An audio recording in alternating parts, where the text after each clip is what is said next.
The 17th of October, 2023 saw members of the Royal United Service Institution of New South Wales on another visit. Just a short jump across the harbour to North Head and the World War II defence installations.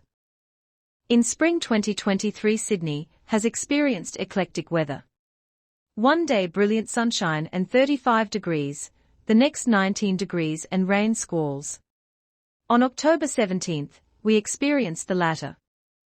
From 1939 to 1945, North Fort was Sydney's bastion to deal with an amphibious invasion. State-of-the-then-art weapon systems capable of destroying a target 35 clicks out to sea, with targeting by the best analogue systems gradually morphing to early digital as the war brought change. The visit took us to a past of tunnel systems and technology lovingly being restored by volunteers, our experience enhanced by a guide with encyclopaedic knowledge. This video gives but a glimpse of what can be seen, best if you visit. Newsreel. Then we go from here up to the defence of Sydney Memorial, if it's not raining too heavily, and from there into the tunnels. We go through the tunnels, out the other side, up the road to the plotting room, and the whole thing takes an hour and a half to an hour and 3/4, approximately 100 minutes or so. A couple of safety things. It's a pretty... Where now live veterans who once manned. From this ancient gun pit that looks so frail today, guns like that one were ready to fire huge non-explosive bullets. Australia looked to her arms that are today just relics of the past. And today, our coastline is again in danger.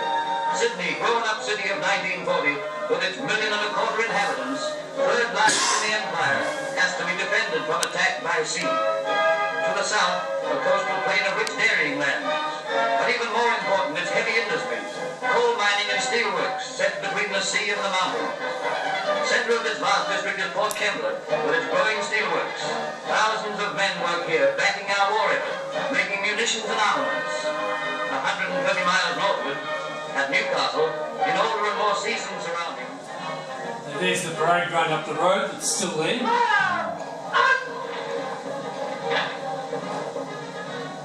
Australia's most modern barracks at North Head, where gunners receive their initial training.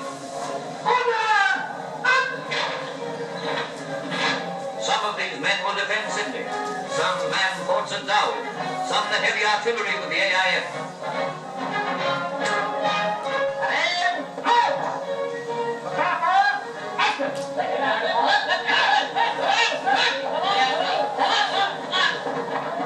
A typical coastal battery goes into action. Exclusive movie-tone pictures, now permitted for the first time, give some idea of the lively efficiency of our home defence at work. While the guns are manned above, munition crews go underground at the double, battering down concrete steps into the very bowels of the earth, into the reinforced underground tunnels of Sydney's own Maginot Line. Power station.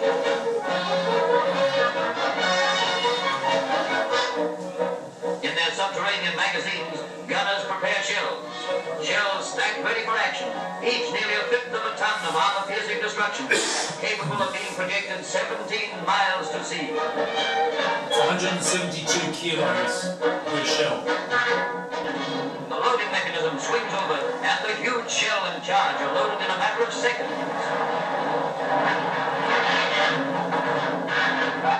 As they close the breach, that's the one bit of gun we have left here. The water sprays onto the breach to cool the scorching metal.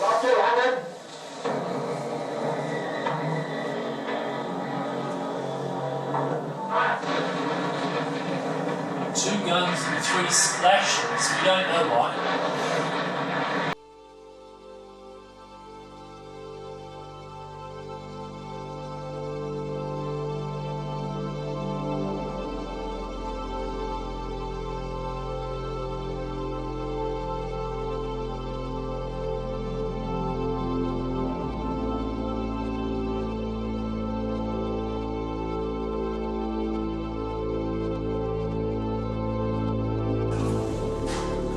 Come on,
so this is the shell store where they kept the shells up to 250 odd.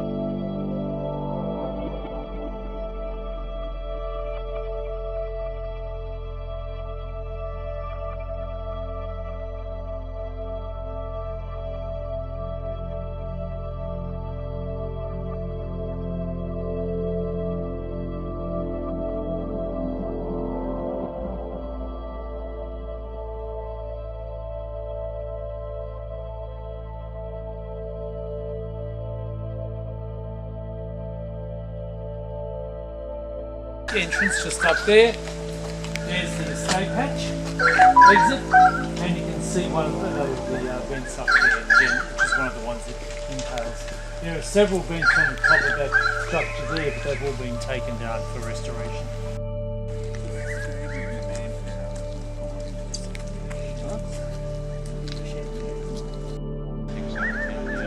That came off a disappearing gun, so popped up. When we did the work down here, the calculations were FEMA. That was actually very unusual because we weren't allowed in frontline or combat roles, and this was a frontline posting. It was pretty unusual. But what you had to be to do this job was good at fence. Back here, where they plotted the direction of the ship, the speed, and therefore when they tell the guns to fire where the ship is going to be at the time that the gun is fired, the 10-second margin. But the position of the ship was calculated on a flat map, but the rate meter converted to what I call gun speed, that is the coordinates which would be set on the dials on the gun. Their stomachs on the plotting table, and they used bits of string and the direction finder that looked like a pair of dividers, and plotted speed, direction of the ship, so they could work out where the ship was going to be when they gave it. Really tends to jump ahead in wartime because there's no budget and everything else we had yesterday, so technology often really advances. And a great photo there of some of the RACS soldiers in action.